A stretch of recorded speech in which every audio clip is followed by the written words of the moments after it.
give an energetic and warm welcome to the one and only Sandeep Maheshwari.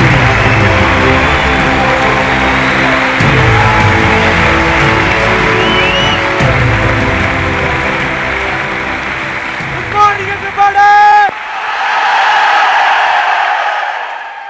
एक छोटी सी request है, excuse me, आप लोग जो आगे बैठे हुए हैं, स्टेज पे ना लाइट बहुत ज्यादा है, जिसकी वजह से मुझे पीछे तक दिख नहीं रहा है, तो आप एक बार चेक करके बताएंगे पूरा स्टेडियम खाली पड़ा है क्या?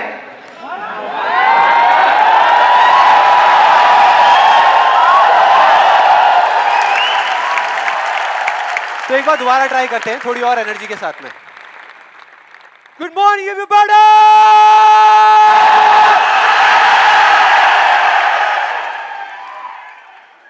अब कुछ मजा आया. अब लग रहा है कि इस सेशन का नाम अनस्टॉपेबल है.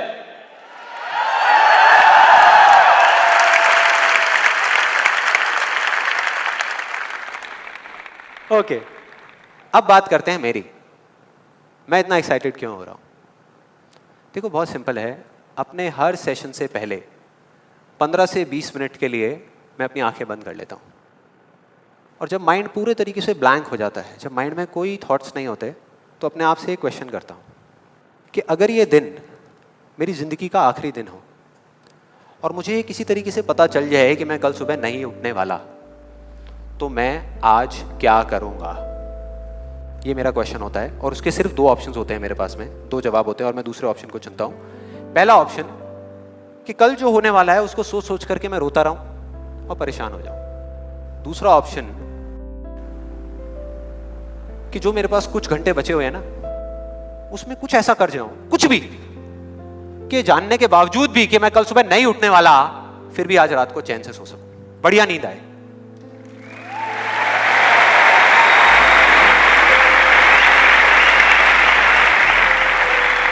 और इसीलिए आज यहां पर जो कुछ भी होने वाला है, जो कुछ भी, वो मेरे लिए सिर्फ एक सेशन नहीं है. जैसे जैसे सेशन आगे बढ़ेगा आपको समझ आएगा मैं बोल क्या रहा हूं. जैसे जैसे अब मैं आपको बताता हूं कि इस सेशन की शुरुआत कहां से हुई, कि मुझे इंस्पिरेशन कहां से मिली ये सेशन करने की. आज से 3 महीने पहले मेरे नाम से एक कुरियर आया ऑफिस में और उस एनवेलप पे लिखा हुआ था the first life changing seminar of Sandeep Maheshwari. तो जब मैंने उसको देखा तो मुझे लगा किसी ने मजाक किया है, क्योंकि मुझे अच्छे तरीके से याद था कि जो मेरा फर्स्ट लाइफ चेंजिंग सेमिनार हुआ था वहाँ पे सिर्फ 20-25 लोग बैठे हुए थे एक छोटे से कमरे में और किसी के हाथ में कोई कैमरा नहीं था. तो मेरे को लगा कि ऐसे ही किसी ने वो किया है. लेकिन फिर पता नहीं मेरे मन में क्या आया, मैंने उस वीडियो को प्ले कर दिया. और जैसे ही मैंने वो वीडियो देखनी शुरू करी तो मेरे तोते उड़ गए. मैंने कहा यार, मतलब था मैं ही स्क्रीन के ऊपर, लेकिन लग मुझे ऐसा रहा था जैसे मैं किसी और को देख रहा हूँ. और देखता रहा. जैसे ही वो वीडियो खत्म हुई, उसी टाइम मैंने ये ठान लिया, मैंने ये डिसाइड कर लिया कि अब चाहे कुछ भी हो जाए, अपनी लाइफ के इतने बड़े फेलियर को मैं अपने तक नहीं रखने वाला. इसको शेयर करूंगा पूरी दुनिया के साथ. और आप में से कुछ लोगों को याद भी होगा, मैं अपने इस एक्सपीरियंस के बारे में पहले भी आपको बता चुका हूं कि जब मैं पुणे के एक MBA कॉलेज में गया था और वहां जाकर के ब्लैंक हो गया था. याद है? कितने लोगों को याद है? याद है. तो तब मैंने आपको बताया तो था, लेकिन दिखाया नहीं था, क्योंकि मेरे पास में कुछ था ही नहीं आपको दिखाने के लिए, कोई वीडियो नहीं थी. तो आज मैं आपको दिखाने वाला हूं कि एग्जैक्टली तब क्या हुआ था. Okay, good afternoon everybody. Just call me Sandeep, don't call me sir. And just a few confessions before I start off this session. The first one is, please don't look at me like this with all these frowning faces, because that makes me nervous. And to be honest with you, this is the first time that I am speaking in front of so many people. And second thing is,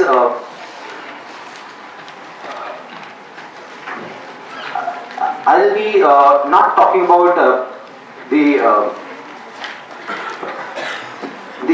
part of it. I'll actually focus more on the practical side of how I did whatever I did. Okay, the second confession, which I forgot, that is. To be honest with you, I can speak in English, but the problem is you may understand what I am talking about, but I won't be able to understand what I am talking about. So it's better if I talk in Hindi. So. then coming on to the point directly, the secret of what I feel is of my success. I started my career, I think, at the age of 13, and okay, so I'll come on Hindi. So I'm sorry. Yeah, so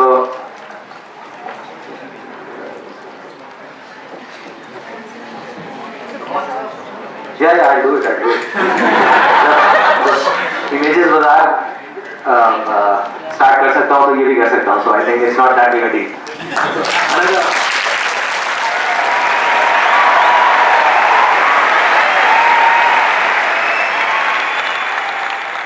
आपने देखा मेरी क्या हालत हुई थी? I think सबका यही हाल होता है जब वहाँ पे स्टेज पे जाते हैं, इतने सारे लोग सामने बैठे होते हैं, सबका यही होता है. तो जब मैंने ये वीडियो देखी तो मेरे दिमाग में सिर्फ एक ही चीज़ चल रही थी, सिर्फ एक, कि ऐसा क्यों हुआ कि मैं अपना इतना बड़ा मजाक उड़वाने के बाद भी बाज नहीं आया, और क्या वजह है कि मैं वहाँ से यहाँ तक आ गया. लेकिन मुझे ना इसका एग्जैक्ट जवाब नहीं मिल रहा था. मतलब मुझे समझ नहीं आ रहा था कि इसके पीछे वजह क्या है. और फिर फाइनली एक दिन वो वजह समझ आई. मैंने एक कहानी पढ़ी कहीं पर, और उस कहानी के जब मैं अंदर तक गया तो मेरे को समझ आया कि हाँ, ये वजह है. ये कहानी है दो बच्चों की जो एक गांव में रहते थे. उनमें से एक 6 साल का था और एक 10 साल का. दोनों बहुत अच्छे दोस्त थे, बिल्कुल शोले के जय और वीरू जैसे. दोनों हमेशा साथ साथ रहते, साथ साथ खेलते, साथ साथ खाते पीते, साथ साथ नहाते धोते. नहीं, धोते नहीं, ये थोड़ा ज़्यादा हो गया. तो एक दिन वो दोनों गांव से थोड़ा दूर निकल गए, और खेलते खेलते उनमें से जो बड़ा बच्चा था 10 साल वाला, वो एक कुएं में गिर गया और जोर जोर से चीखने चिल्लाने लग गया, क्योंकि उसको तैरना नहीं आता था. अब जो दूसरा बच्चा था, छोटा सा 6 साल का, उसने अपने आसपास में देखा और उसको कोई नजर नहीं आया. उसको कोई नहीं दिखा जिसको कि वो बुला सके हेल्प के लिए. और फिर उसकी नजर पड़ी एक बाल्टी पे जिस पे एक रस्सी बंधी हुई थी. उसने एक सेकंड भी वेस्ट नहीं किया, उस बाल्टी को उठा करके कुएं में फेंक दिया और अपने दोस्त को बोला कि पकड़ ले इसको. उसके दोस्त ने पकड़ा और वो अपनी पूरी ताकत लगा करके पागलों की तरह उसको खींचने लगा. खींचता रहा, अपनी पूरी जान लगा दी उसने. छोटे से बच्चे ने, 6 साल के और 10 साल के बच्चे ने उस बाल्टी को पकड़ा हुआ था. खींचता रहा और तब तक नहीं रुका जब तक उसने अपने दोस्त को बचा नहीं लिया, जब तक वो बाहर नहीं आ गया. अब यहां तक तो ठीक था, यहां तक तो ये कहानी समझ आती है. लेकिन हुआ क्या कि जैसे ही ये दो बच्चे, जब दोनों एक हो गए, जब बाहर आए और आकर के गले मिल रहे, रो रहे और खुश हो रहे, एक तरफ से उनको डर भी लग रहा था. डर था कि अब गांव जाएंगे तो बहुत पिटाई होगी जब उनको बताएंगे कि ऐसे हम कुएं में गिर गए और ये सब चीजें हुई. लेकिन मजे की बात, ऐसा कुछ भी नहीं हुआ. वो जब गांव गए और जा करके उन्होंने अपने घर वालों को बताया, बाकी गांव वालों को बताया, तो किसी ने विश्वास नहीं किया, पूरे गांव वालों ने. और वो अपनी जगह बिल्कुल ठीक थे, क्योंकि उस बच्चे में इतनी ताकत भी नहीं थी कि वो एक बाल्टी पानी से भरी हुई वो उठा सके. तो इतने बड़े बच्चे को इतनी ऊपर खींचना तो बहुत दूर की बात है. लेकिन एक आदमी था उस गांव में, उसने विश्वास कर लिया. उनको सब रहीम चाचा कहते थे, उस गांव के सबसे समझदार बुजुर्गों में से एक. और सबको लगा कि यार ये कभी झूठ नहीं बोलते, अगर ये कह रहे हैं तो जरूर कोई ना कोई बात होगी, कोई ना कोई वजह होगी जिस वजह से ऐसा कह रहे हैं. और फिर सारे गांव वाले इकट्ठे होकर के उनके पास में गए और जा करके बोले कि देखो जी, हमें तो कुछ समझ आ नहीं रहा, आप ही बता दो कि ऐसा कैसे हो सकता है. तो उनको हंसी आ गई. वो बोले कि यार इसमें मैं क्या बताऊं, वो बच्चा बता तो रहा है उसने कैसे किया. बाल्टी को उठा करके कुएं में फेंका, उसके दोस्त ने बाल्टी को पकड़ा, उसने रस्सी को खींचा और अपने दोस्त को बचा लिया. तो आपको पता तो है उसने कैसे किया, बच्चा बता तो रहा है, इसमें मैं क्या बताऊं. तो सारे गांव वाले उनकी शक्ल देख रहे. फिर कुछ देर बाद वो बोले कि सवाल ये नहीं है कि वो छोटा सा बच्चा ये कैसे कर पाया, सवाल ये है कि वो ये क्यों कर पाया, कि उसके अंदर इतनी ताकत कहां से आई है. और बोले इसका सिर्फ एक जवाब है, सिर्फ एक, कि जिस वक्त उस बच्चे ने ये किया, उस टाइम पे उस जगह पर दूर दूर तक कोई नहीं था, उस बच्चे को ये बताने वाला कि तू ये नहीं कर सकता।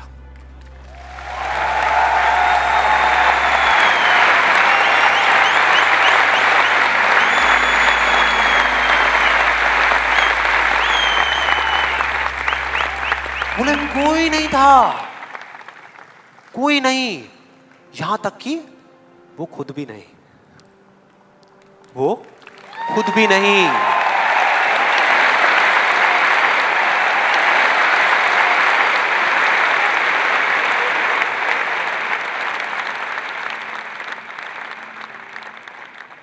अब मैं आप लोगों से पूछता हूं कि अगर कुछ ऐसा हो जाए, अगर आपको भी उस बच्चे की तरह किसी की आवाज सुनाई ना दे जो आवाजें आपको रोकती है, ना किसी और की ना अपनी, तो क्या होगा? मजा आ जाएगा, राइट? उस बच्चे की तरह आपको भी कोई नहीं रोक पाएगा। You'll be unstoppable, right? Yes और नो? यस और नो? यस और नो? थियोरेटिकली तो ये बात बहुत अच्छी लग रही है सुनने में, लेकिन अगर हम प्रैक्टिकली देखें तो सिर्फ यस बोलने से काम नहीं चलने वाला। ये आप सबको भी पता है और मुझे भी पता है। ये जो अनस्टॉपेबल बनने वाला काम है, उसके लिए क्या करना पड़ेगा? 2 दीवारें तोड़नी पड़ेगी। 2 दीवारें, पहली बनी है दूसरों की आवाज की, कि आपके ऊपर दूसरों की आवाजों का असर होना बंद हो जाए, और दूसरी आपकी खुद की आवाज। ये ज्यादा बड़ी दीवार है। तो अब देखते हैं कि इस पहली दीवार को कैसे तोड़ना है। उस कहानी में उस बच्चे के आसपास में कोई नहीं था उसको रोकने वाला, लेकिन क्या रियल लाइफ में ऐसा होता है? यस और नो? नो। क्या होता है कि हम एक काम करने की सोचते हैं, करना शुरू भी नहीं करते, सिर्फ सोचते हैं कि हमको ये काम करना है, और सामने से 4 लोग आ जाते हैं रोकने के लिए। 4 लोग आ जाते हैं तरह तरह की बातें करने के लिए कि ये नहीं हो सकता। अरे बड़ा इम्प्रैक्टिकल सा आइडिया है। जब कोई नहीं कर पाया तो तू क्या करेगा? होता है ऐसा? कितने लोगों के साथ ऐसा हुआ है? सबके साथ हुआ है और होता रहता है। और मेरे साथ तो पता नहीं कितनी बार हुआ है। किसी के साथ कुछ ज्यादा ही हुआ है लगता है। लगता है उनको राह चलते भी, मेट्रो में भी कोई मिलता है, अबे तू नहीं कर पाएगा, चल।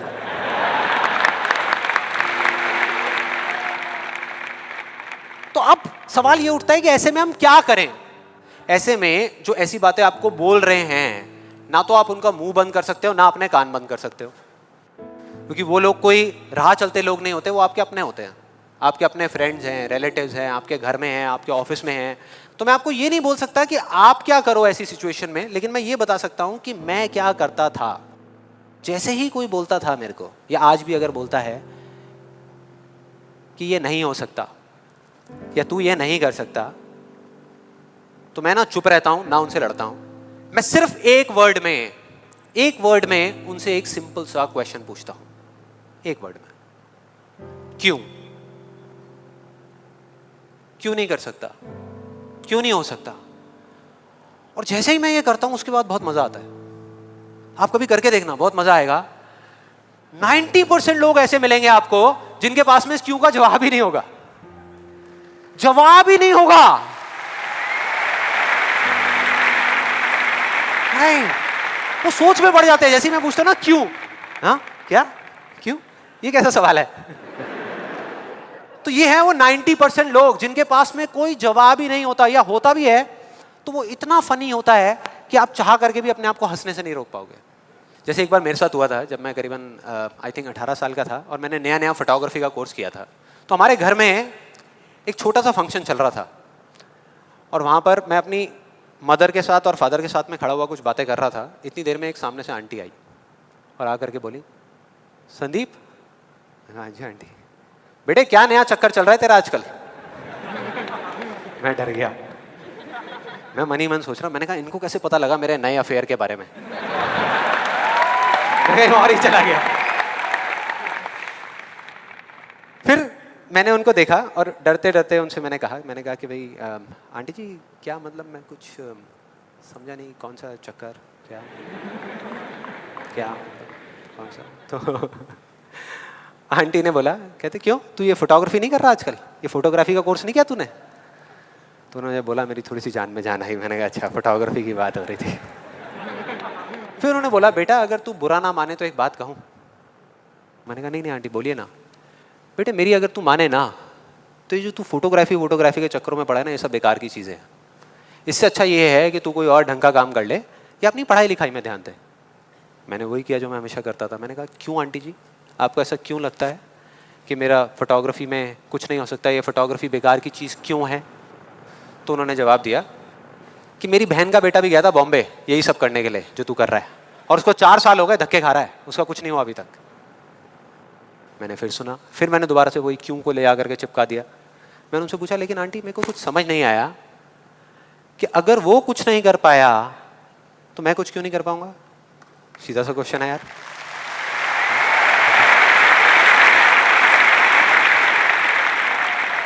वो थोड़ी सी इरिटेट हो गई, लेकिन उसके बाद जो उन्होंने बोला, उस दिन मेरा कम से कम 10 किलो खून बढ़ गया होगा हंसते हंसते। उन्होंने गुस्से से मेरे से पूछा, कहते तेरे कितने % आए थे 12th में?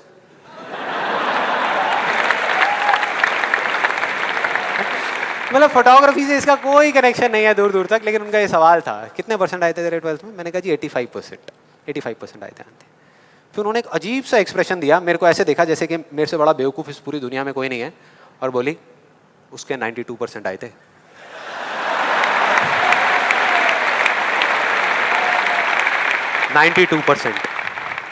अब बोल। मैं कहा अब क्या बोलूं? अब बोलने को आपने छोड़ा क्या है? क्या कोई है जो ऐसी बातों को सीरियसली ले सकता है? नो, यस और नो? नो, ले ही नहीं सकते। अब बचे 10% लोग जिनके पास में जवाब होता है, एक जेन्युइन वजह होती है। मतलब वो आपको सिर्फ ये नहीं बोलते कि आप नहीं कर सकते, वो आपको बताते हैं कि वो ऐसा क्यों बोल रहे हैं। तो मुझे जब भी कोई ऐसा मिलता है तो मैं उनके पास में जाकर के शांति से बैठता हूं, उनकी सारी बात को समझता हूं, फिर अकेले में जाकर के उस प्रॉब्लम का सॉल्यूशन निकाल लेता हूं और अपने पूरे दिल से उस इंसान को थैंक्स करता हूं, क्योंकि इनडायरेक्टली ऐसे लोग हमको हेल्प करते हैं आगे बढ़ने में। लेकिन इसका मतलब ये नहीं है कि उन 10% लोगों की बातों को मैं ज्यादा सीरियसली लेता हूं, या अगर मेरे को उसका जवाब नहीं मिलता तो मैं रुक जाता हूं। क्योंकि जवाब नहीं है इसका मतलब ये नहीं कि हम चलना बंद करते हैं। फॉर एग्जाम्पल, अगर हम अपने घर से ये सोच करके निकले हैं कि जब सारी लाइट्स ग्रीन हो जाएंगी तब मैं अपने घर से निकलूंगा, तो निकल पाएंगे कभी? कोई भी ऐसा कुछ आपको बोलता है आकर के कि आप ये नहीं कर सकते, तो समझ लेना कि वो बोल तो आपको रहा है, लेकिन उसका इशारा आपकी तरफ नहीं है। वो बस इतना सा कहना चाहता है क्योंकि मैं इस काम को नहीं कर सकता।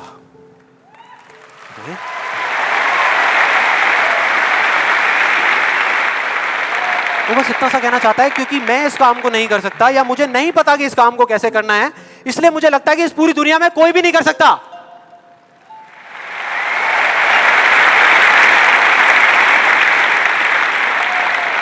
आप में से कितने लोगों ने कहावत सुनी है कि किसी पे जुल्म करना पाप है, लेकिन जुल्म सहना उससे भी बड़ा पाप है? कितने लोगों ने सुनी है? ऑलमोस्ट सबने सुनी है। बिल्कुल इसी तरह से कोई इंसान अगर जिंदगी में कुछ करना चाहता है ना, या कुछ बनना चाहता है, तो उसको जा करके ये बोलना कि तू ये नहीं कर सकता, उसकी हिम्मत को तोड़ना, उसकी उम्मीद को तोड़ना एक बहुत बड़ा पाप है। क्योंकि कई बार कुछ लोगों के पास में सिर्फ एक उम्मीद होती है और कुछ भी नहीं, लेकिन वहीं दूसरी तरफ किसी को इतना हक देना कि वो आ करके आपके सामने खड़ा हो जाए और आपको कुछ भी बोलता रहे, आपकी उम्मीद को तोड़ दे, आपकी हिम्मत को तोड़ दे, और आप चुपचाप खड़े खड़े उसको देखते रहो, कुछ भी ना कहो, कुछ भी ना करो, ये उससे भी बड़ा पाप है।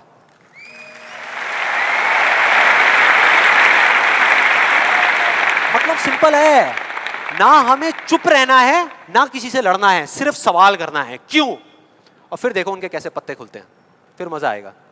और जिस दिन आप लोगों को भी मेरी तरह ये बात समझ आ जाएगी ना, उस दिन आपके ऊपर ऐसी बातों का असर होना बंद हो जाएगा। मतलब कि उस दिन ये जो पहली दीवार है जिसकी मैंने बात करी थी, वो अपने आप ही टूट जाएगी। उसके बाद इस पूरी दुनिया में किसी में दम नहीं होगा कि वो आपको आगे बढ़ने से रोक सके, सिवाय एक इंसान के। कोई बताएगा कौन है वो? आप खुद। एग्जैक्टली, आप खुद। और यही है वो दूसरी दीवार, यही है वो दूसरी दीवार जो पहली वाली से कई गुना बड़ी है। कई गुना बड़ी है। आज से बहुत साल पहले मैंने एक कहानी सुनी थी जिसका एक बहुत बड़ा इंपैक्ट हुआ था मेरी लाइफ पे। ये कहानी है एक ऑफिस की और उसके एम्प्लॉइज की। एक बार एक ऑफिस में जितने भी एम्प्लॉइज सुबह सुबह जब ऑफिस आते हैं अपने अपने कैबिन में, तो उनकी डेस्क के ऊपर एक लेटर पड़ा होता है, एक लेटर रखा हुआ होता है, और उस लेटर में लिखा था कि वो इंसान, इस कंपनी का वो एम्प्लॉय जिसकी वजह से आपकी प्रमोशन नहीं हो रही थी या जिसकी वजह से आप आगे नहीं बढ़ पा रहे थे, उसकी डेथ हो गई, वो मर गया है। और अब अगर आप आखिरी बार उस एम्प्लॉय की शक्ल देखना चाहते हैं तो ये एड्रेस है, यहां पर अगले 1 घंटे में पहुंच जाइए। जैसे ही उस एड्रेस पे गए तो वहां पर एक कॉफिन पड़ा हुआ था। कॉफिन होता है, उसको जब लोगों ने दूर से देखा तो एक तरफ तो सबको दुख हो रहा था, बुरा लग रहा था कि यार ये नहीं होना चाहिए था, और दूसरी तरफ से उनको थोड़ी बहुत खुशी भी हो रही थी कि चलो अच्छा है, मेरी रास्ते का जो सबसे बड़ा पत्थर था वो हट गया। लेकिन फिर एक एक करके जैसे ही वो लोग उस कॉफिन के पास गए और जा करके उन्होंने उस एम्प्लॉय की शक्ल देखी उस कॉफिन के अंदर, तो उन्हें खुद पे शर्म आने लगी, क्योंकि उस कॉफिन में कोई नहीं था, सिर्फ एक शीशा था, एक मिरर था जिसमें उनकी खुद की शक्ल दिख रही थी।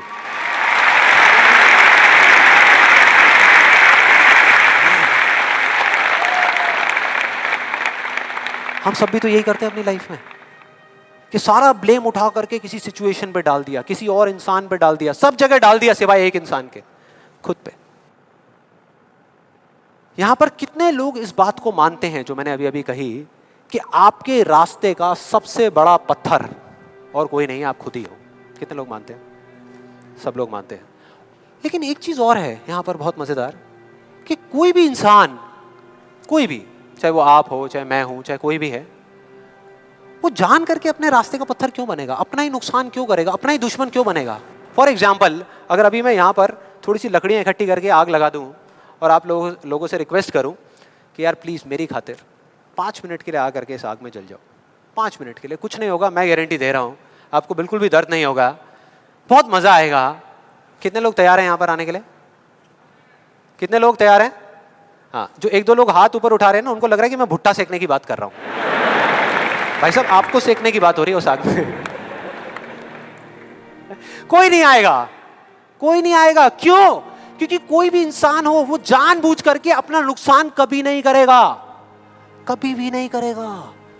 तो ये सवाल मेरे को पिछले कई महीनों से तंग कर रहा था, अंदर ही अंदर खा रहा था कि क्या फर्क होता है उन लोगों में जो जाने अनजाने अपने खुद के सबसे अच्छे दोस्त होते हैं और उनमें जो जाने अनजाने खुद के ही सबसे बड़े दुश्मन होते हैं। और फाइनली पिछले महीने मेरे को जवाब मिल गया, सब कुछ समझ आ गया कि क्या फ़र्क है। मैं रोज़ की तरह अपने घर के पास वाले एक पार्क में वॉक कर रहा था और एकदम से ही बहुत तेज़ बारिश शुरू हो गई, बारिश होने लगी एकदम तेज़। तो मैंने इमीडिएटली अपने हाथ ऐसे रखे ताकि मेरे चश्मे पे पानी ना आए और जा करके सीधा एक शेड के नीचे चला गया। उसके कुछ सेकंड्स के अंदर अंदर उस शेड के नीचे और भी बहुत सारे लोग इकट्ठे हो गए। लोग तरह तरह की बातें कर रहे थे, मैं अपने आसपास में सुन रहा था।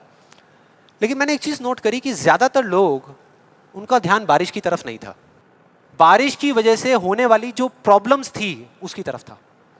जैसे मेरे यहाँ पे थोड़ा सा आगे जा करके 2 लड़के खड़े हुए थे, वो आपस में बात कर रहे थे कि भाई आज ट्रैफिक का बड़ा बुरा हाल होने वाला है, बारिश इतनी तेज़ हो रही है। तो वो इस तरीके की बातें कर रहे। एक वहाँ पे अंकल जी थे पीछे, वाइफ को बोल रहे थे कि भाई मैंने तेरे को पहले ही कहा था कि छाता रख ले, छाता रख ले, अब देख मैं ऑफिस के लिए लेट हो जाऊँगा। तो इस तरह की बातें हो रही थी, तरह तरह की। तभी मैंने एकदम से देखा कि सामने से, मतलब मैं यहाँ खड़ा हुआ था, मेरे यहाँ पे एक लड़का खड़ा हुआ था, मुझे अभी भी एग्जैक्ट याद है। वो लड़का इनफैक्ट वो काफ़ी बड़ा कैरेक्टर था, बहुत सीरियस, मतलब बहुत टेंशन में था वो। हुआ क्या था, उसकी जेब में एक नोट पड़ा हुआ था जो गीला हो गया था, 20 रुपए का। तो उसको हिला हिला करके सुखाई जा रहा है, उसको फूंक मार रहा और ये सब चीज़ें। तो मैं पहले, मेरा ध्यान उसकी तरफ था, फिर मैंने जैसे ही उधर देखा तो उधर से एक आदमी आ रहा था शेड की तरफ। उसका भी एक हाथ ऐसे था, लेकिन दूसरे हाथ से उसने अपनी बच्ची का हाथ पकड़ा हुआ था, छोटी सी बच्ची, 4-5 साल की, बड़ी प्यारी बच्ची। फर्क ये था कि उस बच्ची का हाथ ऐसे नहीं था, उसका हाथ ऐसे था, ऐसे था। और वो बच्ची बड़ी प्यारी प्यारी हरकतें कर रही थी। मैंने देखा वहाँ से, ऐसे उसका हाथ था, बार बार उस पर पानी की बूंदें गिर रही, वो इकट्ठा कर रही और पी रही, इकट्ठा कर रही और पी रही, इकट्ठा कर रही और पी रही। तो जैसे ही वो शेड के पास आए, मैं थोड़ा सा साइड हो गया। तो इधर वो मेरे नोट सुखाने की मशीन थी, इधर मैं सोच रहा था अपने भी नोट निकाल के दे दूं, भाई ये भी सुखा दे।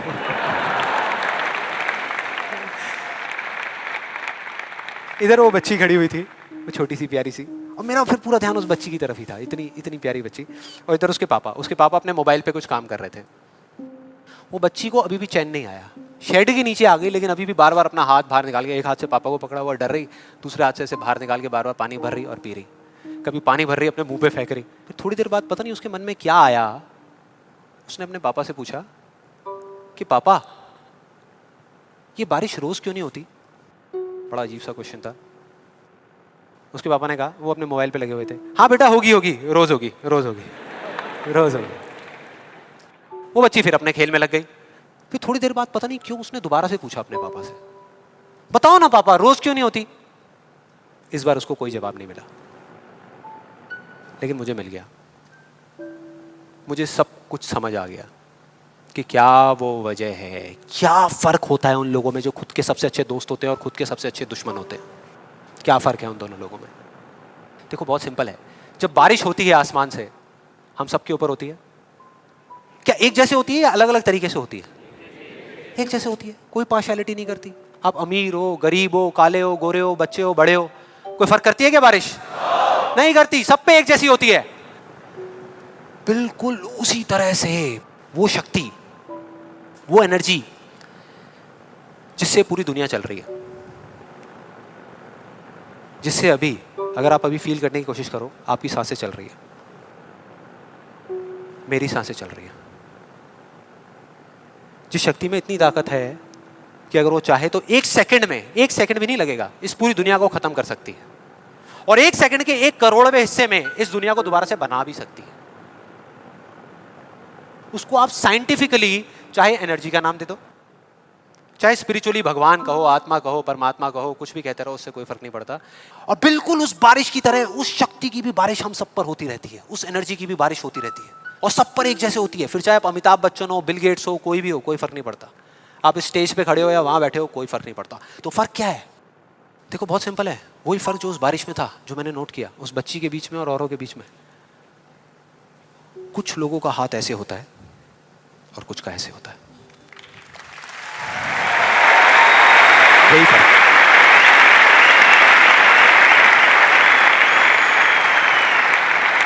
जिनका ऐसे होता है वो बारिश उन पर होती तो है, लेकिन छू करके बह जाती है, चली जाती है, उनके अंदर तक नहीं जा पाती, अपना काम नहीं कर पाती। लेकिन जिनका ऐसे होता है वो उसको पी लेते हैं, उनके अंदर चली जाती है, और उसके बाद में जो काम करती है वो एनर्जी करती है, नाम इंसान का हो जाता है।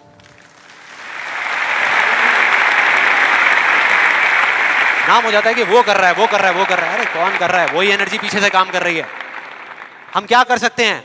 अगर मैं आपको कहूं कि हमारी बॉडी के जितने भी फंक्शंस हैं, उसमें से 99% फंक्शन से ज्यादा ऐसे हैं, डाइजेशन से लेकर के, ब्रीदिंग से लेकर के, ये सारी चीजें जो हम कंट्रोल नहीं करते, जो हमारे कंट्रोल में है ही नहीं। 1% चीजें हम कंट्रोल करते हैं और 100% क्रेडिट ले जाते हैं। और अब मजे की बात पता है क्या है? सबसे मजेदार बात कि यहां पर हम जितने भी लोग बैठे हुए हैं ना, हम सबको पता है कि अगर हमारे हाथ अभी ऐसे हैं तो ऐसे कैसे लाने हैं, क्योंकि बचपन में हम सबके बाय डिफॉल्ट हाथ ऐसे ही थे, सबके। फिर धीरे धीरे कुछ लोगों के यहाँ चले गए, कुछ के यहीं रह गए। जिनके यहाँ रह गए उनको हम सक्सेसफुल बोलते हैं, जिनके यहाँ चले गए उनको हम फेलियर्स बोलते हैं, अलग अलग फील्ड्स में। तो कोई बताएगा कि ऐसा क्या था जो बचपन में हम एक दिन में हजारों बार करते थे और अब हजारों दिनों में एक बार भी नहीं करते? याद करो वो बच्ची क्या कर रही थी उस पार्क में, बार बार क्या कर रही थी? एग्जैक्टली क्वेश्चन पूछ रही थी, मतलब के सवाल कर रही थी। Let's give a big hand for her.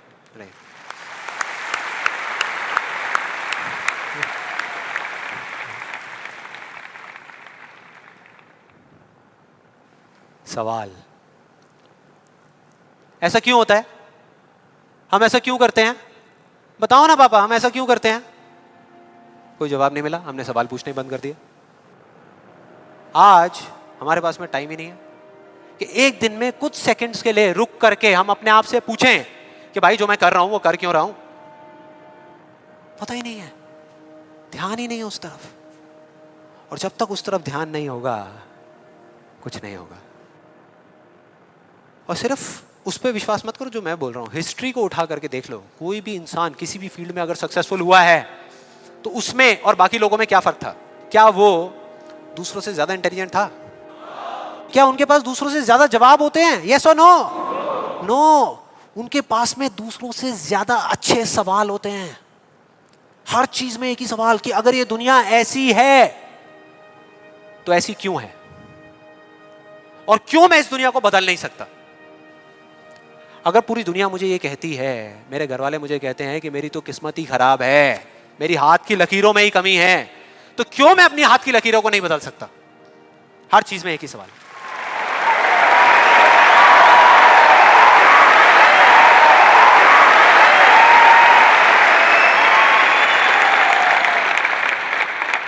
और दूसरी तरफ किसी फेलियर के पास चले जाओ, उनके पास आपको सिर्फ जवाब मिलेंगे, सवाल एक भी नहीं। सिर्फ एक्सक्यूजेस मिलेंगे, सिर्फ बहाने मिलेंगे, बस।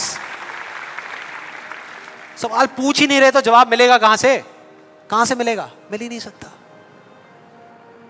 तो मैं क्या कह रहा हूं कि लाइफ में आप जो कुछ भी कर रहे हो, जो भी, उससे कोई फर्क नहीं पड़ता, लेकिन अगर आपके पास में इस क्यों का बिल्कुल क्लियर जवाब है तो उस काम को आप पूरे विश्वास के साथ कर रहे हो।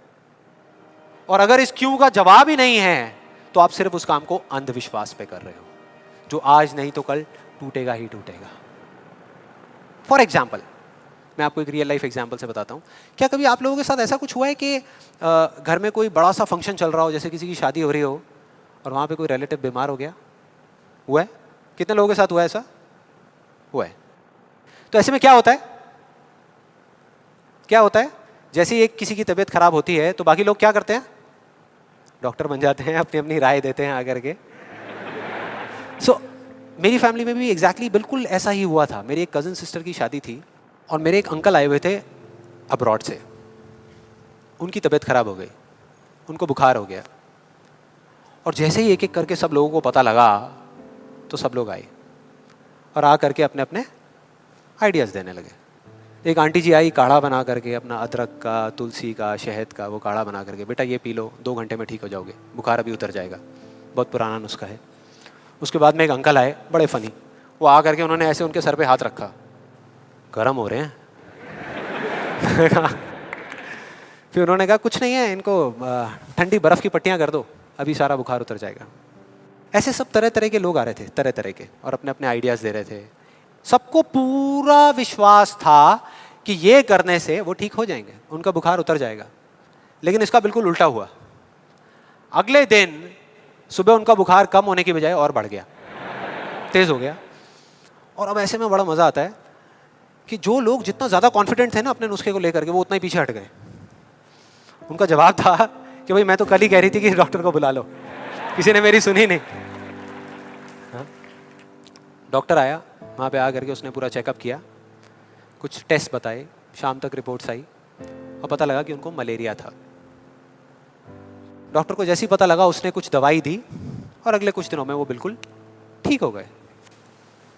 तो क्या फर्क था डॉक्टर में और बाकी लोगों में? डॉक्टर ने कुछ भी करने से पहले, मतलब कि अपना इलाज शुरू करने से पहले, कोई भी नुस्खा बताने से पहले ये पता लगाया कि उनको बुखार क्यों हुआ, और बाकी किसी ने ये पता लगाना जरूरी ही नहीं समझा कि उनको बुखार हुआ क्यों। डॉक्टर को पता था कि उस बीमारी का कॉज क्या है, उसकी जड़ क्या है, उसकी वजह क्या है, और इस वजह से उसको पूरा विश्वास था कि मैं ये दवाई दूंगा और वो ठीक हो जाएंगे। बाकी सब जो कह रहे थे कि हमको विश्वास है, उनको सिर्फ अंधविश्वास था कि वो ठीक हो जाएंगे, वो विश्वास नहीं था।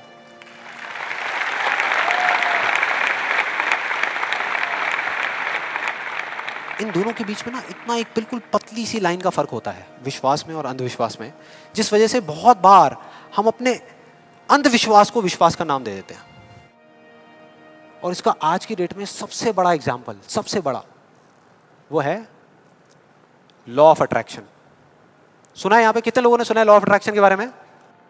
ऑलमोस्ट सबने सुना है। अब ये बहुत मजेदार है, लॉ ऑफ अट्रैक्शन।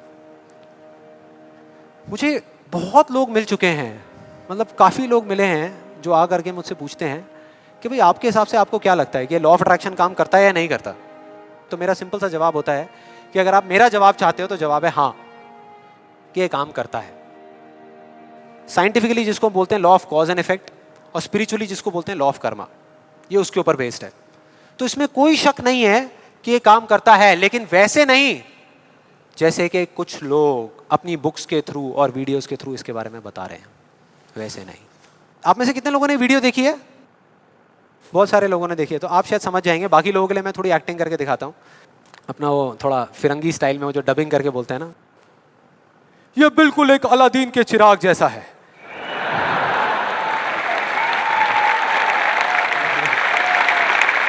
बिल्कुल ऐसा लगता है किसी चमत्कारी बाबा की बात हो रही है, कि वो आशीर्वाद रखेंगे और काम हो जाएगा 1 सेकंड में।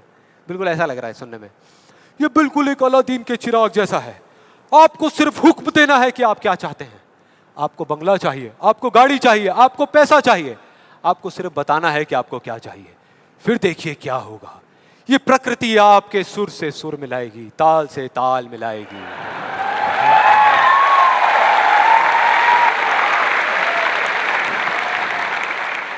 और उसके बाद बड़ा मजा आता है। एक बंदा आता है वहां पे उस वीडियो में, वो आकर के कहता है अच्छा इतना आसान है, तो मैं 3 लड़कियों के साथ डेट पे जाना चाहता हूं। 3 लड़कियों के साथ। और उसको बोलते हैं, उसको जवाब मिलता है उस लॉ ऑफ अट्रैक्शन वाले लोगों से, आपको कुछ भी नहीं करना, आपको सिर्फ एक पेंटिंग बनानी है। अपनी एक पेंटिंग बनाइए जिसमें आप बैठे हैं और साथ में 3 लड़कियां बैठी है, और फिर देखिए क्या होता है। वो बंदा पेंटिंग बनाता है। उसके कुछ दिन बाद किसी चमत्कार की वजह से वो लड़का एक पार्क में बैठा होता है, उसके आसपास में 3 लड़कियां बैठी होती हैं, और उसमें से एक लड़की उसको अंगूर खिला रही होती है। भाई क्या है ये? क्या है ये? अगर मजाक नहीं है तो आप में से कितने लोगों ने ये ट्राई किया? मैं लॉ ऑफ अट्रैक्शन की बात कर रहा हूं, 3 लड़कियों के साथ डेट पे जाने की बात नहीं कर रहा। ऐसे पता नहीं कितने एग्जाम्पल्स हैं उस बुक में, उस वीडियोस में।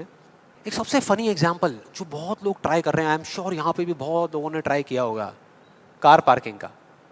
उसमें एक आदमी बोलता है, मैं जब अपने घर से निकलता हूँ तो मैं सोचता हूँ कि वो गाड़ी की जो पार्किंग है वो मेरे लिए खाली पड़ी होगी, और मैं जैसे ही जाता हूँ वो पार्किंग मेरे लिए खाली पड़ी होती है, और मैं जा करके अपनी गाड़ी लगा देता हूँ। क्या कमाल है यार। देखो कई बार मुझे 1-2 मिनट वेट भी करना पड़ता है, लेकिन फिर वो जगह अपने आप मेरे लिए खाली हो जाती है। मैं क्या करता हूँ, मैं सिर्फ सोचता हूँ वो जगह मेरे लिए खाली। कमाल है यार। हाँ, बढ़िया लग रहा है ना, सुनने में अच्छा लगता है।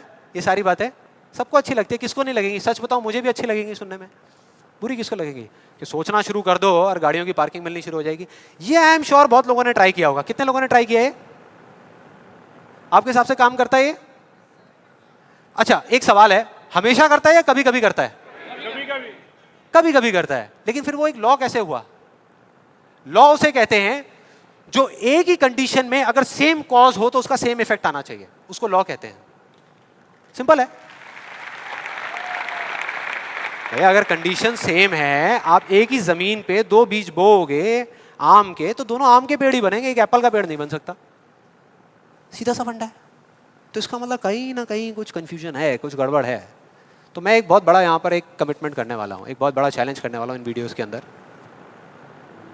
मेरा ओपन चैलेंज है उन लोगों को जिन्होंने ये बुक लिखी है और जिन्होंने ये वीडियोस बनाई है, क्योंकि उनसे ज़्यादा कौन जानता है इस लॉ के बारे में। वो जानते हैं कि वो क्या कह रहे हैं, वो समझते हैं कि वो क्या कह रहे हैं। तो मेरा ओपन चैलेंज है कि हम एक शर्त लगाते हैं, इस दुनिया में कहीं पर भी एक पार्किंग लॉट चूज करेंगे जो थोड़ा सा बिजी रहता हो, और वहां पर वो एक स्पॉट आइडेंटिफाई करेंगे, पार्किंग का स्पॉट, और अपने लॉ ऑफ अट्रैक्शन की पूरी पावर लगाएंगे। लगा सकते हैं, क्या दिक्कत है? सोचना ही तो है। सोचते रहेंगे, फील करते रहेंगे, मेरे को ये जगह मिलेगी मिलेगी मिलेगी। करो। जिस दिन उनको वो जगह मिल गई, मेरा एक कमिटमेंट है और मैं ये ओपन चैलेंज कर रहा हूं, उनको मैं 1 लाख रुपए दूंगा। और जिस दिन नहीं मिली, उन्हें मुझे सिर्फ 10,000 रुपए देने हैं। सिर्फ 10,000 रुपए, मतलब 1 का 10। कुछ लोगों का दिमाग चलना शुरू हो गया, अबे ये बढ़िया यार, मैं जा रहा हूं। मैं आ रहा हूं इस चैलेंज के लिए। कितने लोगों को लगता है कि वो आएंगे, इस चैलेंज को एक्सेप्ट करेंगे? कितने लोगों को लगता है नहीं आएंगे? वो नहीं आएंगे, वो आ ही नहीं सकते, क्योंकि उन्हें भी पता है कि सच क्या है और झूठ क्या है। वो सब अच्छे तरीके से इस बात को जानते हैं, क्योंकि मैं जिस लॉ के बेसिस पे बात कर रहा हूं, मैं कोई थियोरेटिकल कॉन्सेप्चुअल बात नहीं कर रहा, मैं बात कर रहा हूं लॉ ऑफ प्रोबेबिलिटी के बेस पे, जिसके बेस पे इस दुनिया के सारे कैसीनोस चल रहे हैं। एक बिजी पार्किंग है 100 गाड़ियों की, उनको उस स्पॉट पे पार्किंग मिलने की प्रोबेबिलिटी क्या है? 1:100 एग्जैक्टली, 1%। उनको नहीं मिलने की क्या है? 99:100। मतलब यहां पर एक बहुत बड़ा मैसेज है, जरूरी नहीं है जो बातें सुनने में अच्छी लग रही है वो एक्चुअल में अच्छी हो। यहां किसी ने बैंक लोन लिया हुआ है? किसी ने कोई बैंक लोन लिया हुआ है? हाँ, तो जो आपने बैंक लोन लिया हुआ है, आपकी मंथली EMI जाती होंगी बैंक को, इंस्टॉलमेंट जाती होंगी, जाती हैं? तो अब मैं आपको 2 ऑप्शंस देने वाला हूं, 2 ऑप्शंस। आप बताना आपको सुनने में कौन सा ऑप्शन ज्यादा अच्छा लग रहा है। पहला ऑप्शन कि आप जो काम कर रहे हो उसको पूरा दिल से करो, दिन रात करो, खूब काम करके जो आप पैसा कमाते हो उससे वो इंस्टॉलमेंट्स पे कर दो। दूसरा ऑप्शन है कि आपको ये सोचना है कि बैंक अपना जो लोन है वो माफ कर देगा और अपना पैसा वापस मांगना बंद कर देगा, और रातों रात कहीं से आपके कोई दूर के अंकल आपको 25-25 हजार रुपए महीने के चेक भेजना शुरू कर देंगे। कौन सा ऑप्शन ज्यादा अच्छा लग रहा है सुनने में, पहला या दूसरा? दूसरा। यही वजह है, इसी वजह से ये सब हो रहा है। वो जो झूठ बोल रहे हैं ना, उनकी कोई गलती नहीं है, वो ही बोल रहे हैं जो लोग सुनना चाहते हैं, और वो नहीं जो सच है, क्योंकि सच बहुत कम लोग सुनना चाहते हैं। इस वजह से सारी चीजें हो रही हैं।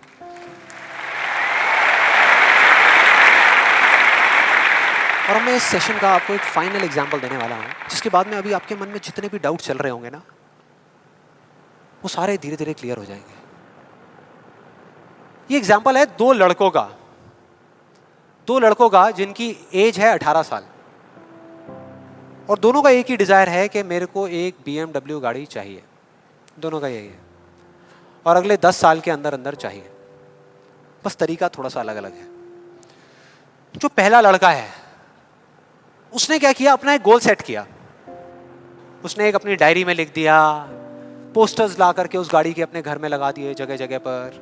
24 घंटे उस गाड़ी के बारे में सोचने लग गया कि ये गाड़ी मुझे चाहिए चाहिए चाहिए।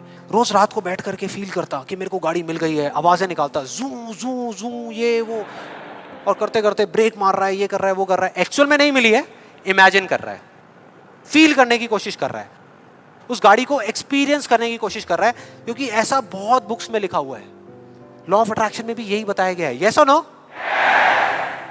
अब इसको करने से क्या हो रहा था? पहले उसकी सिर्फ एक विश थी, एक चाह थी कि हाँ मेरे को ये गाड़ी मिल जाए, नहीं भी मिले तो कोई फर्क नहीं पड़ता, लेकिन अब उसका वो बर्निंग डिजायर बन गया। अब उसको गाड़ी हर हालत में चाहिए ही चाहिए अगले 10 साल में। अब आप में से कुछ लोग सोच रहे हो, आप में से कितने लोगों ने मेरा इल्यूजन टू रियलिटी वाला सेशन देखा है? आप सोच रहे हो कि यार आपने इल्यूजन टू रियलिटी में भी तो यही बात करी है, और आप खुद ही उसके अगेंस्ट बोल रहे हो। लग रहा है कुछ लोगों को, लग रहा है ऐसा लग रहा है। देखो मैंने क्या कहा था आपको अभी थोड़ी देर पहले, कि विश्वास और अंधविश्वास में सिर्फ एक पतली सी लाइन का फर्क होता है, इधर कुछ और इधर कुछ और। अगर आप ध्यान से मेरी जितनी भी वीडियोस देखोगे, आज तक मैंने जो कुछ भी कहा उसको देखोगे, तो मैंने किस चीज के बारे में बात करी है? किसी चीज को हासिल करने के बारे में, गाड़ियों के बारे में, पैसे के बारे में, बंगले के बारे में, या किसी काम पे फोकस करने के बारे में? काम पे फोकस करने के बारे में, चीज के बारे में नहीं। मतलब इस टेक्निक में कोई कमी नहीं है। इस टेक्निक को यूज जो लोग कर रहे हैं 90% वो गलत तरीके से कर रहे हैं, जिस वजह से प्रॉब्लम्स क्रिएट हो रही है। अब दूसरे लड़के की बात करते हैं, उसमें और इसमें क्या फर्क था। दूसरा जो लड़का था उसका भी डिजायर था कि मुझे ये गाड़ी चाहिए, बस एक छोटा सा फर्क था। उसने एक सवाल पूछ लिया अपने आप से, उसने एक सवाल पूछ लिया अपने आप से कि मुझे ये गाड़ी क्यों चाहिए, क्यों चाहिए। अब ये काम ना बड़ा बोरिंग लगता है सुनने में कि यार क्यों चाहिए, ये सोचने की क्या जरूरत है, सीधा गाड़ी लो ना, शॉर्टकट फटाफट। लेकिन नहीं, उसने ऐसा नहीं किया, उसने गलती नहीं करी, उसने पूछ लिया। और जब हम सवाल पूछते हैं तो क्या होता है, जवाब मिलता है, जवाब मिलता है, और उसको मिल गया। जवाब ये था कि मैं ये गाड़ी इसलिए चाहता हूँ क्योंकि मैं अपने फ्रेंड्स को, अपने रिलेटिव्स को, इस पूरी दुनिया को ये प्रूव करना चाहता हूँ कि मैं भी सक्सेसफुल हो सकता हूँ।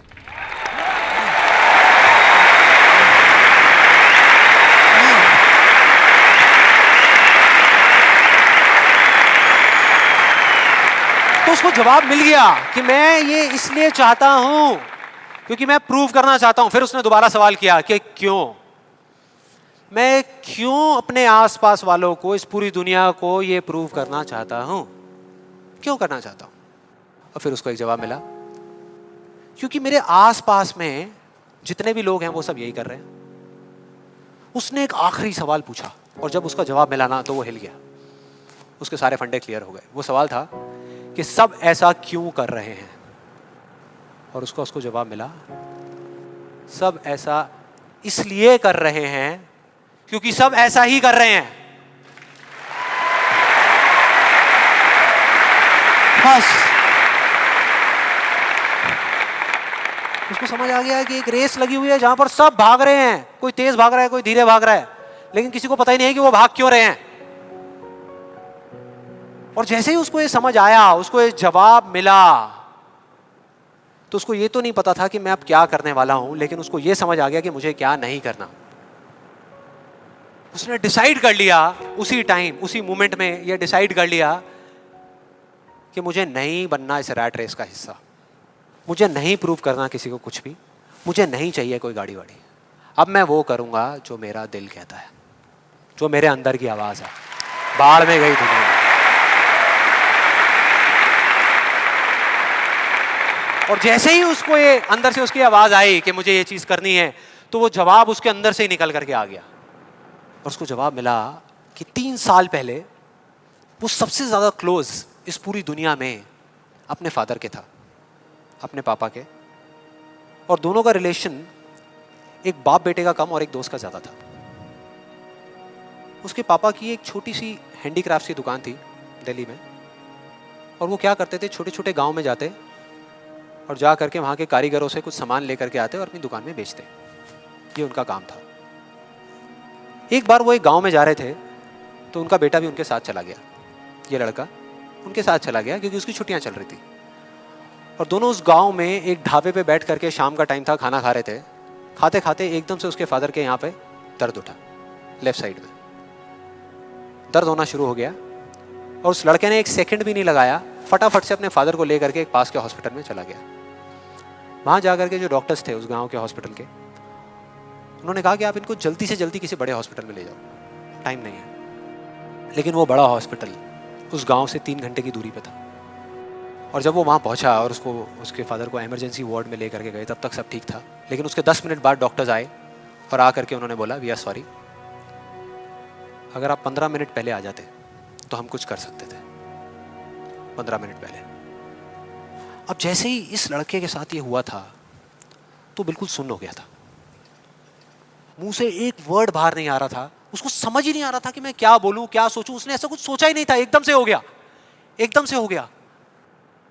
और उसके काफी देर बाद जाकर के, उसके 5-10 मिनट बाद जाकर के उसके अंदर से एक चीख निकली थी, एक अजीब सी बात निकली थी जो उसको उस टाइम पे नहीं समझ आई थी कि ये बड़े डॉक्टर्स बड़े शहरों के बड़े हॉस्पिटल्स में ही क्यों होते हैं, छोटे छोटे गांव में क्यों नहीं होते।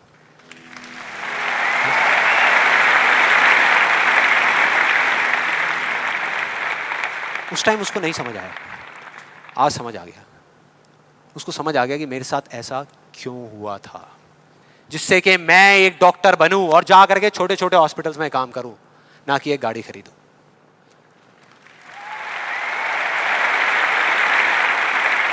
और इस एक सवाल ने, एक वर्ड के सवाल ने, क्यों ने, उसकी पूरी पूरी लाइफ का डायरेक्शन ही चेंज कर दिया। जहां एक तरफ उससे एक दिन में 1 घंटा भी पढ़ाई नहीं होती थी, अब वो दिन में 12-12 घंटे पढ़ने लगा। उसके कुछ साल बाद वो एक हार्ट सर्जन बन गया और जा करके कुछ बड़े हॉस्पिटल्स में बड़े डॉक्टर्स को असिस्ट करने के बाद में छोटे छोटे गांव में चला गया। ये थी उस दूसरे लड़के की कहानी।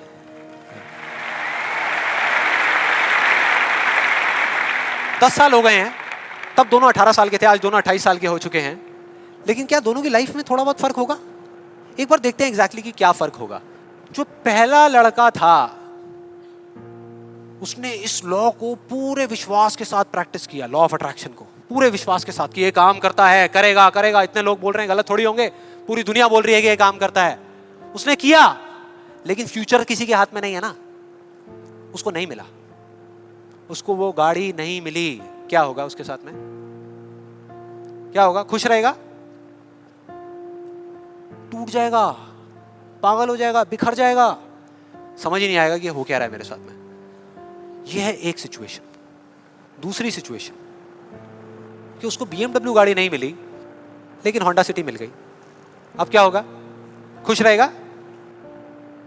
रह ही नहीं सकता, रह ही नहीं सकता, क्योंकि ये गोल सेटिंग करके और ये सब करके उसने अपने डिजायर को बढ़ा लिया, अपने अंधविश्वास को इतना बढ़ा लिया कि अब उसको वो ही गाड़ी चाहिए और किसी गाड़ी से उसका काम ही नहीं चलने वाला।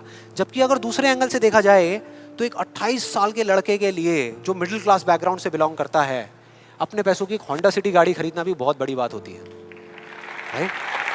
बहुत बड़ी बात होती है। अब तीसरी सिचुएशन ये बहुत इंटरेस्टिंग है। मान लो 10 साल में एक चमत्कार हुआ, उसने कई तरह के काम करे और उसको BMW गाड़ी मिल गई। अब क्या होगा?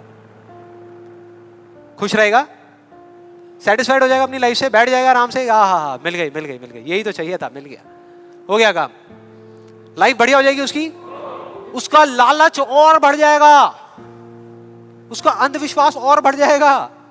वो कहेगा कि अगर इस लॉ ऑफ अट्रैक्शन को प्रैक्टिस करके मुझे 10 साल में ये गाड़ी मिल सकती है तो अगले 5 साल में एक इतना बड़ा घर क्यों नहीं मिल सकता?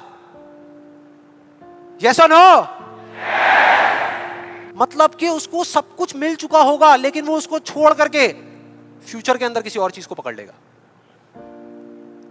सब कुछ होने के बाद भी वो फ्यूचर में जिएगा और उसकी हालत बिल्कुल एक ऐसे खरगोश के जैसी हो जाएगी जिसके सर के सामने किसी ने डंडा लगा करके गाजर को टांग दिया। इमेजिन करो कैसा होगा वो खरगोश, जो उस गाजर को देख तो सकता है, बिल्कुल उसकी आंखों के सामने है, उसको खाने के लिए भाग भी सकता है लेकिन कभी खा नहीं सकता, मरते दम तक सिर्फ भाग सकता है, खा नहीं सकता। क्योंकि उसकी जो खुशी है वो उस काम में नहीं है जो वो काम कर रहा है, किसी चीज में है, बाहर है, उसके अंदर नहीं है। अब देखते हैं दूसरे लड़के को। ये बहुत इंटरेस्टिंग है कि इस दूसरे लड़के का क्या होगा। 10 साल हो गए, वो छोटे छोटे गांव में जा करके अपना काम कर रहा है और पहली सिचुएशन, उसको गाड़ी नहीं मिली, BMW गाड़ी उसको चाहिए थी 10 साल पहले लेकिन आज नहीं मिली, तो क्या होगा? क्या होगा? खुश रहेगा। उसकी खुशी किसी गाड़ी में नहीं है, किसी चीज में नहीं है, उसके काम में है। कल जो मिलने वाला है उसमें नहीं है, आज जो वो कर रहा है उसमें है।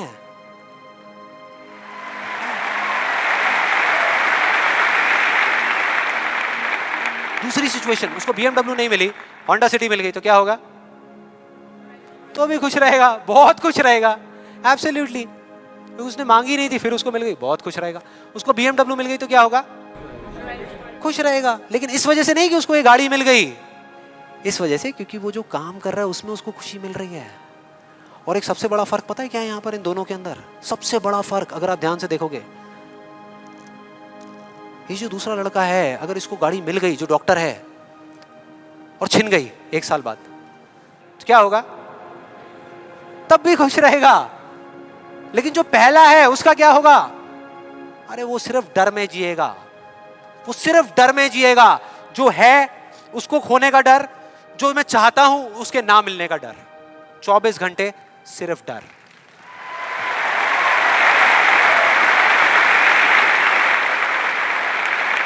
डर ही डर, सब कुछ होगा उसके पास में लेकिन फिर भी अंदर से डरा हुआ होगा, यार कोई मेरी गाड़ी ले ना ले, अरे कोई इस पे स्क्रैच ना मार दे। स्क्रैच के पीछे मैं सुन रहा हूं आजकल मर्डर्स हो रहे हैं कि तूने मेरी गाड़ी पे स्क्रैच कैसे मार दिया, ले धाड़, खत्म। क्या हो रहा है भाई? क्या हो रहा है? किस वजह से हो रहा है? उसकी जड़ क्या है? यही है जिसकी मैं बात कर रहा हूं अभी, यही है।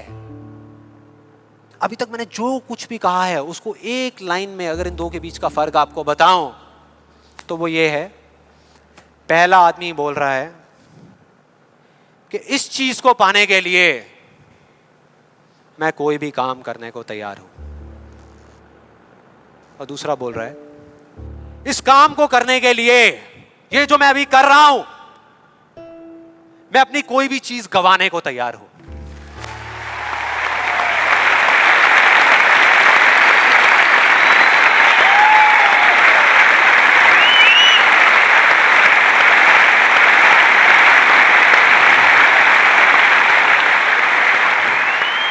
एक की जिंदगी का मकसद है, जो पहला है पाना, हासिल करना, उस चीज पे कब्जा करना किसी भी तरीके से, बस वो चीज मेरे हाथ में आ जाए।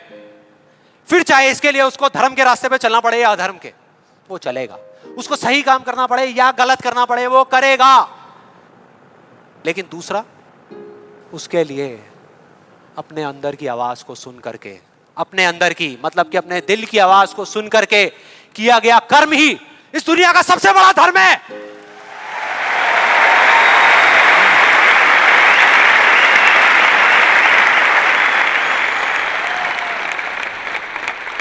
बस यही एक मकसद है उसकी जिंदगी का, अंदर की आवाज को सुनते जाओ, चलते जाओ, सुनते जाओ, चलते जाओ, जो होगा देखा जाएगा।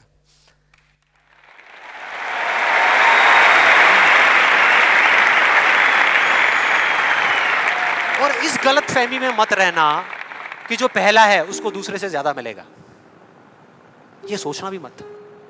जो पहला है ना, उसको चाहे कितना भी मिल जाए, कितनी भी चीजें मिल जाए, कितना भी कुछ हो उसके पास में, लेकिन उसमें और एक भिखारी में कोई फर्क नहीं है, कोई फर्क नहीं है। दोनों का सिर्फ एक काम है, मांगना, मांगना। तो अगर उसको मिला भी, पहले वाले को अगर मिला भी, तो बस इतना ही मिलेगा जितना वो मांग सकता है या जहां तक वो सोच सकता है, उससे ज्यादा नहीं मिल सकता। लेकिन जो दूसरा है, उसको जिस दिन मिलना शुरू होगा ना, बिना कुछ मांगे, बिना मांगे, वो इतना होगा, इतना होगा जितना वो खुद तो क्या, इस पूरी दुनिया में कोई सपने में भी नहीं सोच सकता, सपने में भी नहीं सोच सकता।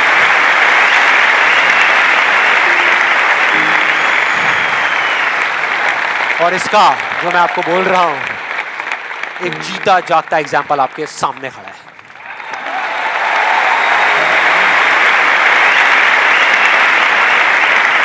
और जिस दिन आपने भी मेरी तरह इस रास्ते पे चलना शुरू कर दिया, तो वो दिन दूर नहीं है जब आपके पास सब कुछ होगा, आपके आसपास में जो आपको चाहिए उससे बहुत ज्यादा होगा, सब कुछ होगा, लेकिन फिर भी अपना कुछ भी खोने का डर नहीं होगा। चला जाए, चला जाए, चला जाए, ये जाए, वो जाए, कुछ भी जाए, कोई डर नहीं है। और ये डर नाम की दीमक है ना, जो लोगों की आंखों में दिखती है, जो अंदर ही अंदर लोगों को खोखला कर रही है, वो आपके अंदर जाना तो दूर, आपको छू भी नहीं पाएगी, छू भी नहीं पाएगी। You will be fearless। ना जीने का लालच, ना मरने का डर। जो करोगे यहां से करोगे।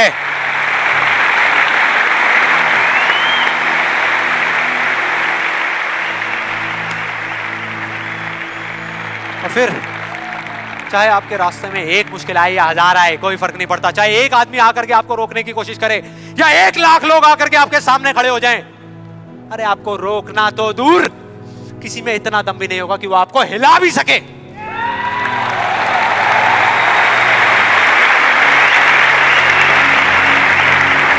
क्योंकि उस दिन आप पर खुद उसका हाथ होगा।